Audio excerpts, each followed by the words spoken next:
صيدلية العزبي زي ما بتهتم بالعملاء بتهتم بالموظفين، وعشان كده عملنا رايد دراجات للموظفين للتوعية بمرض القلب كجانب من المسؤولية المجتمعية للموظفين بتوعنا. صيدلية العزبي حصلت على شهادة بيست بليسز تو وورك، وده جزء من الحاجات اللي بتخلينا نستحق الشهادة.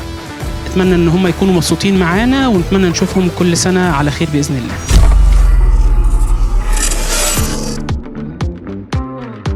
النهارده رايد لطيف جدا حوالين منطقة مدينة نصر. ده مش سباق، يعني مفيش منافسة، احنا رايحين نتمشى، نعمل رياضة، نقضي وقت جميل مع بعض.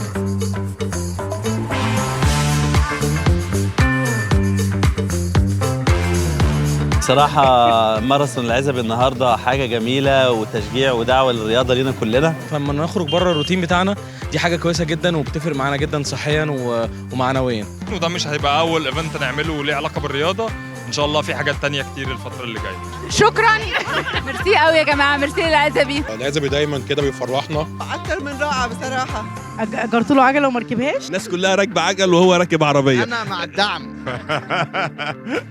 صحبة حلوة ومجمعين العزبي. جميل جدا، وإن شاء الله كل مرة أحلى وأحلى. بصراحة جو بايك عاملين مجهود جبار. رياضة وحب، وإن شاء الله متجمعين في الخير من القلب للقلب. وإن شاء الله السنة الجاية يبقى أحسن وأحسن. لا بجد كان يوم جميل، تسلم ايدكم إن شاء الله ونتمنى يتكرر باستمرار. يوم جميل جدا، يوم رياضي جدا. أحب أشكركم على اليوم الجميل ده، ويا رب دايما العزبي يجمعنا.